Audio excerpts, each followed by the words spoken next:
आज हम 5.1 का सेकंड क्वेश्चन करने जा रहे हैं। 5.1 का जो फर्स्ट क्वेश्चन है मेरे, आप पिछले वीडियो में उसको देख सकते हैं। अब जो सेकंड क्वेश्चन है, सेकंड क्वेश्चन में आप ये देखेंगे कि क्वेश्चन बोल रहा है कि राइट फर्स्ट फोर टर्म्स। मुझे क्या लिखने हैं? फर्स्ट फोर टर्म्स निकालने हैं।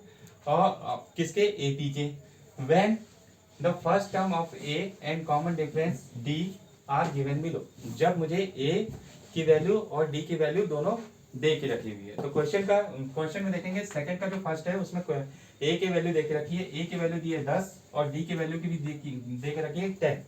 अब इसमें सबसे पहले आपको ये देखना होगा कि ए की वैल्यू भी दे दी है, डी की वैल्यू भी दे दी है। तो हमारा जो स्टैंडर्ड फॉर्मूला होता है एपी का, आप जब निकालते हैं तो क्या फॉर्मूला होता है? A N equal to A plus N minus one D. A की वैल्यू दी है मतलब ए1 की वैल्यू दे दी है उसने। अब मैं क्या निकालूंगा? ए2 निकालूंगा, ए3 निकालूंगा, ए4 निकालूंगा। कितने निकालूंगा? लगभग 4 निकाल लूंगा। तो एन की जगह जब मुझे ए2 निकालना होगा, ए2 पोजीशन निकालनी है, तो एन की जगह क्या रख दूंगा? मैं 2 रख दूंगा।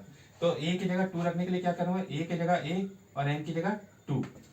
ए की जगह हमें वैल्यू दी है 10, मैंने ए की जगह क्या लिख दिया? 10 प्लस एन की जगह क्या रखा था मैंने? 2। एन की जगह क्या है? 2। तो 2 माइनस 1 और फिर क्या आ गया? डी। अब डी की जगह देखो हमें दिया हुआ वैल्यू 10 दी हुई है। अब क्या करेंगे? a2 अपनी जगह लिखेंगे। अब इसको आगे सॉल्व करेंगे तो 10 की जगह 10 और 2 माइनस 1 क्या हो जाएगा? 1। 1 को हम नहीं लिखते हैं कभी, तो मान लो 1 है और इंटू क्या आ जाएगा? यहाँ 10 की जगह 1 इंटू 10। अब a2 बराबर आ जाएगा 10, 1 इंटू 10 कितना हो जाएगा? 10 और a2 की वैल्यू कितनी आ गई? 20। अब a2 की वैल्यू 20 आ गई। अब मुझे निकालना है a3 निकालना है। तो अभी जैसे ए की निकाल ली मैंने, अब a2 भी निकाल लिया। हम इसी तरीके से बड़े प्रोसेस से कर सकते हैं। अब a3 निकालने के लिए एक छोटा सा है। a3 निकालने के लिए क्या कर दो? a2 में d को जोड़ दो। जब भी हम कोई ऐसी वैल्यू निकाले, जैसे यहाँ 3 निकाले तो उससे एक कम जो उसका जो पिछला वाला टर्म है उसमें d जोड़ दो। तो a3 निकालना है, उसका पिछला टर्म क्या होता है? a2 होता है और उसमें मुझे d को प्लस कर देना है। तो a3 क्या आ जाएगा? a2 क्या निकाला था हमने? 20 निकाला था, तो हमने इसको लिख दिया 20 और प्लस d की जगह क्या लिख दिया? d की वैल्यू कितनी? 10। तो a3 की वैल्यू कितनी आ गई? 10 plus 20 plus 10 is equal to 30। अब एक का 10 निकल चुका है, दूसरा भी निकल चुका है, तीसरा भी निकल चुका है। अब चौथा निकालेंगे।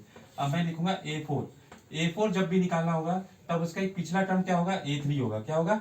a3 और फिर उसमें क्या कर देंगे? d जोड़ देंगे। जैसे मुझे a3 निकालना था तो उसका पिछला टर्म a2 में d जोड़ा था। अब मुझे a4 निकालना हो तो a3 में d जोड़ देंगे उसके पिछले वाले टर्म में। तो a4 बराबर क्या आ जाएगा? a3 की जगह पे क्या लिख सकते हैं? हमने क्या निकाला? 30 निकाला है और d की जगह पे क्या लिखा है? 10 कर दिया। तो a4 बराबर क्या आ गया हमारा? 40 आ गया। तो हमें क्या बोला है? फर्स्ट 4 टर्म्स निकालने हैं। तो हमें क्या किया? AP हमारा क्या हो जाएगा? अकॉर्डिंग टू हमने जो सॉल्यूशन निकाला उसके हिसाब से AP, A की वैल्यू हो गई 10, A2 की वैल्यू हो गई 20, A3 की वैल्यू हो गई 30 और A4 की वैल्यू हो गई 40। ऐसे हमने 4 टर्म निकाल दिया। ये इसका सॉल्यूशन होगा। अब इसी का सेकंड पार्ट यदि हम करना चाहें तो सेकंड पार्ट का क्वेश्चन करते हैं। ये वाला आपको आई होप समझ में आया होगा। यदि नहीं समझ में आया होगा तो आप सेकंड क्वेश्चन से फिर कंपेरिजन कर लेना। सेकंड का